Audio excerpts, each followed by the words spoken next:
Hello, ladies and gentlemen, and welcome to another edition of Tyrant's Mythic Tips and Tricks. This is Volume 2, and we've got 5 new clips to show you. First up is Winter Contingency. This clip was submitted by Cody Miller, or discovered by Cody Miller, and reenacted by Ultimate RC. This shows you how to bypass the riverbed entirely by hijacking a falcon. The first time I saw this, I was kind of like, what? Now, note that he managed to acquire a plasma pistol earlier on. He could still probably get one from one of these skirmishers if he needed to. Just kind of an FYI. And he's going to scale this ridge right here where the Falcon is parked. Now, I've noticed that if June is in the Falcon, you can't get it down. But if he's not, you can. And... oh, that's trippy. I'm pretty sure I'm not drunk anymore. There we go. Okay, that's better. Now, you have to flip the Falcon in order for the hatch to open. Otherwise, it just flies right back up. And June cannot be in it, which seems to be kind of a 50-50 shot. It's a little bit irritating, but when he's not in it, you have a chance of skipping one of the most difficult parts of the mission.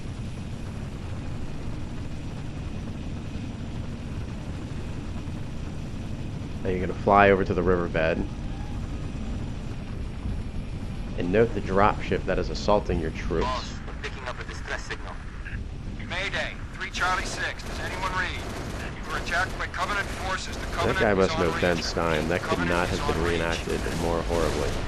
Okay, now notice how he places the Falcon in the middle of the tongs of the Spirit. It looks like the Falcon is pumping the Spirit. Okay, avert your eyes, children.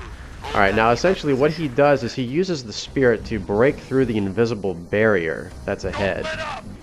This allows him to fly the Falcon all the way to the comms array. This can be a little bit tricky. It doesn't always work. There's a lot of luck placed here, but when it does actually pan out, it allows you to get through the mission much quicker and easier. And bam, he does it successfully.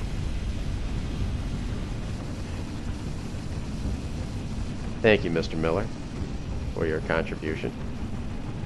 And now he can use the Falcon to annihilate the troops over at the comms array. Alright, next on our list we have another Exodus clip submitted by Michael Archer. This shows you how to do an easier jump to get to the Fuel Rod Chieftain.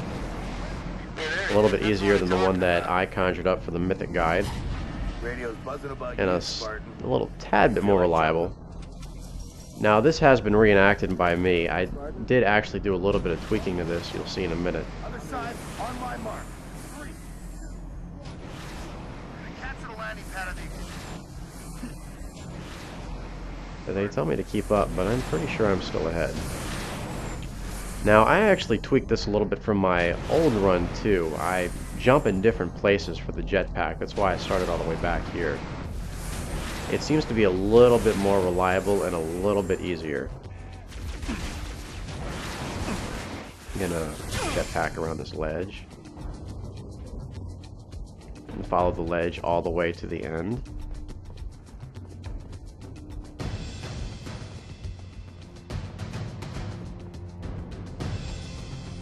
Perfect. Now we're going to boost around this corner here. Now you want to jump boost over to this rail. And give your jetpack a couple of seconds to recharge, and jump boost up to this. This is probably the trickiest jump here.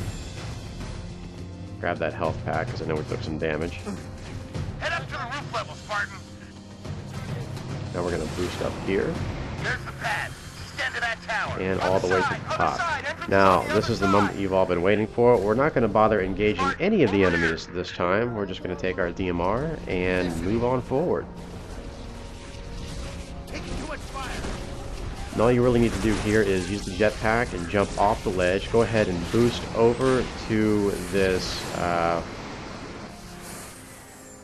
guess, ledge type thing. Now, one thing that I did differently than he did was I used this, I guess, flower pot here to boost up. This seems to be a little bit more reliable in terms of getting to this first ledge. Then walk forward a little bit and boost up again, and you're right on top, and you can sneak up behind the fuel rod chieftain and land a very easy assassination. Oh, right in the rear. Don't forget to boost up to the 3rd floor to get away from the other enemies.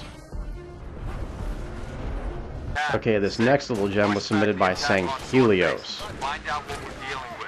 Now, the Courtyard battle in O&I Sword Base is probably the most difficult encounter there. Oh, that elite got owned. And essentially, we're going to show you how to skip it. Or I should say, Sanghelios shows you how to skip the majority of this battle. Now, essentially what he's doing is he's clearing out just a few enemies, waiting for this dropship to abandon the site. And he's going to run along the right-hand side, or should I say sprint along the right-hand side, once it looks a little bit clear. Alright, here he goes. He's going to round this corner as quickly as he possibly can. Tosses that grenade just to buy himself some time from the skirmishers, which worked pretty well, otherwise he'd get completely boned. And he's going to use the target locator. Now essentially what happens here is the enemies sort of gather around up there all in the same spot.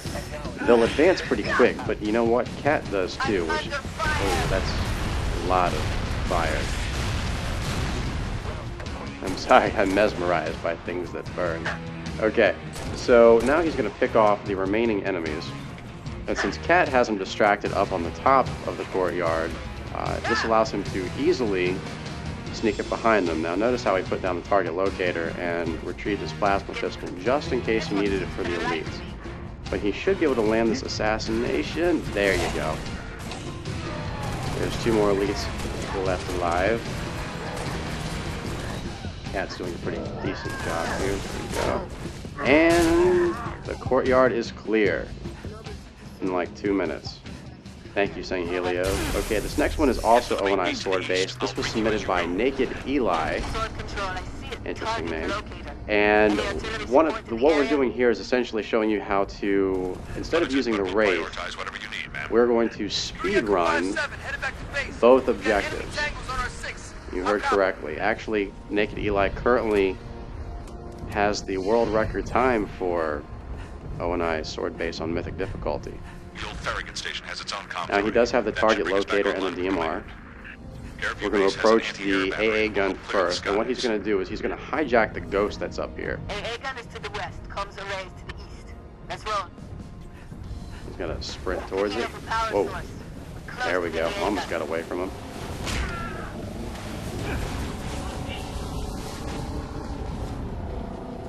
Now what he does here is pretty clever. Essentially what he does is he hops out of the ghost and targets the general with the target locator. Over there. Should be a reset control somewhere to get it online. And while the general's just kind of chilling out, he's going to loop around the building. And instead of going inside, he's actually going to use this hill right here to boost himself up and hit the switch from the outside of the building. Very innovative. And he's going to boost around to the second objective. He's got to watch out for this ghost here. Nice work, Spartans. Head to Farragut Station and get that comms array up and running. He seems to know just when to speed past everything. This is impressive. Now, what he does here is, before the enemies actually start attacking, he parks right outside this first generator room and flips the switch from the outside. Then he makes his way around the right side of the building up to the comms array. Okay, generators up the stairs. He completely skips the health pack, which I do not recommend, by the way. He quickly flips the switch. There you go. Jumps back down to the Ghost, and moves forward to despawn the enemies in the area. Now, Array up and running. this allows him to basically bypass both areas without having to really engage any enemies. Covenant Corvette moving into Notice how position. far he goes before he goes back. This allows the enemies to despawn and allows the UNSC to drop off the Gauss Hog, which you'll need for the hunters later. Very good, Naked Eli. Oh wow, he doesn't even need a health pack. That don't kill yourself. It'd be a shame if you got this far. The rest of your team is in. There you go. Okay. And speak of the devil, or should I say Pelican? Spartans, this is Sword Control. Thought you could use some mobile And now firepower. he's going to move forward to engage the hunters. Now this next clip is from Ultimate RC. It's for the package coming up on the Laser Challenges on Bungie.net. And this essentially just shows you a more aggressive way of dealing with the jackals and skirmishers. Now he uses the plasma pistol to knock them back long enough so he can follow up with a DMR and a headshot. This one's mine. He's got his extra plasma pistol. Grabbing some DMR ammo. Watch out, because if Noble Team likes to do anything, it's team kill. Seriously, I'm surprised that they haven't been killing each other all this time. It's been the Covenant doing the dirty work. Now he grabs the sword, and essentially he just speed rushes the shielded jackals here. So if you have a hard time dealing with the shielded jackals, RC Master essentially demonstrates that the sword is definitely the way to go. Just run up along the side here, and swish! Swish! Stab.